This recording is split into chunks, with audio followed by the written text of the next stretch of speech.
President Trump will host the NATO Secretary General at the White House today after saying the alliance does have a future with the U.S., but only under certain conditions. Meantime, Secretary Rubio is in Canada for the G7. Lucas Tomlinson is live in Washington with all the details. Good morning, Lucas. Good early morning, Carly and Todd. Itinerant schedules for President Trump's top officials. Secretary of State Marco Rubio, as you mentioned, is in Canada today to begin a 2 days worth of meetings with some of the world's most advanced economies, and you expect tariffs to be among them, especially with this meeting in Canada. Rubio and Trump want reciprocity. Here in Washington, President Trump will host NATO Secretary General Mark Rutte.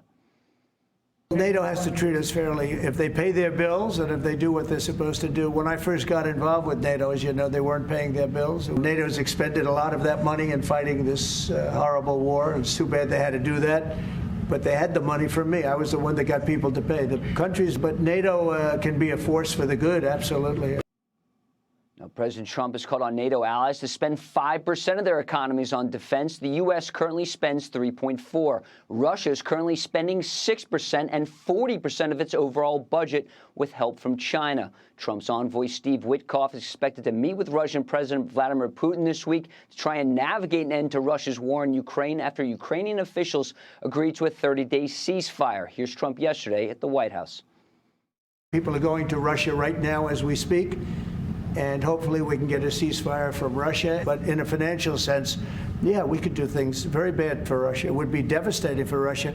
But I don't want to do that because I want to see peace.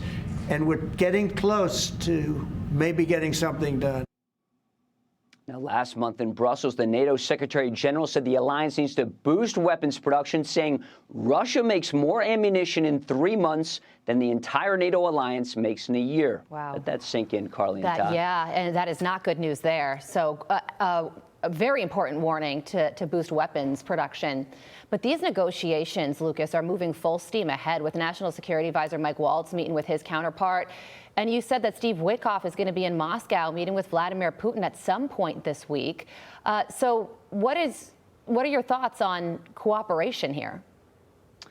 Well, Russian President Vladimir Putin was in the Kursk region of Russia today. Of course, that was where Ukrainian forces had taken over a part of Russia. It was notable, Carly, that Putin was wearing full camouflage uniform, so it's certainly sending a very muscular message back in terms of whether the West can get Vladimir Putin to agree to a ceasefire. That remains to be seen. But one more thing about the weapons production, people are wondering what the U.S. is cranking out.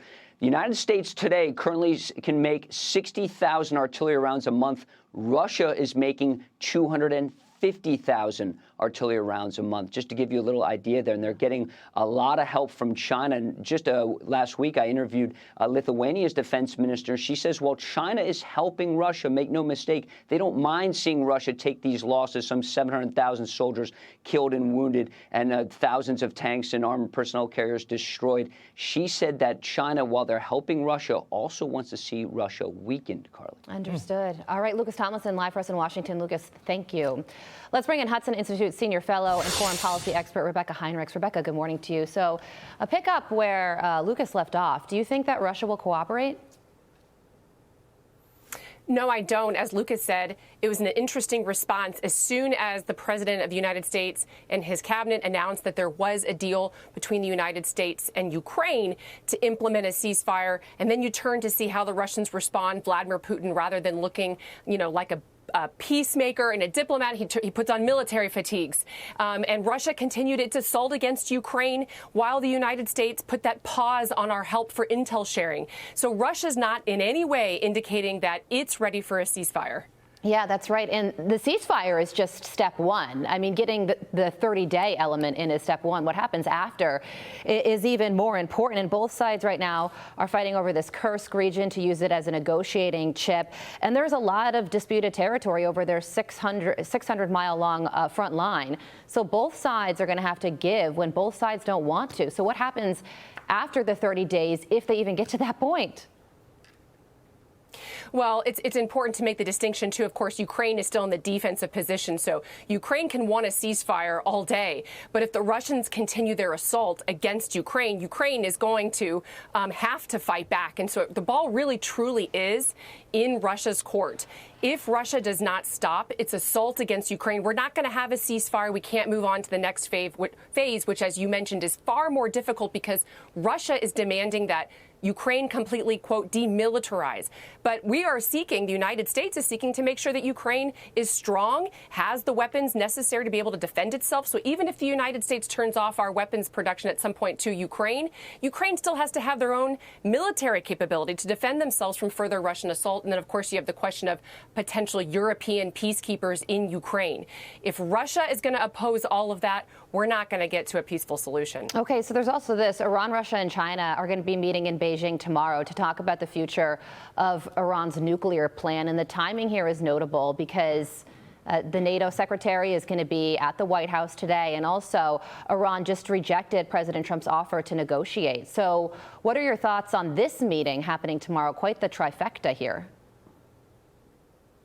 It is, and there really is an axis that has developed over the last decade, but really sped up over the last 4 years during the Biden administration. It's China, Russia, Iran, and North Korea. So if you see the Chinese and the Russians getting involved in something like a negotiation for the Iranian nuclear program or something like that, you know that it's not going to be in the interests of the United States. And I think that really China has stepped up to try to flex right now as President Trump seeks to be a peacemaker very publicly to end these conflicts. China is trying to step up and say, look, we are a global power and we can mitigate these problems and bring peace too. It's not true, but we're certainly going to see the Chinese try that disinformation campaign. Certainly will. Rebeccah Heinrichs, thank you so much for joining us this morning. Thank you.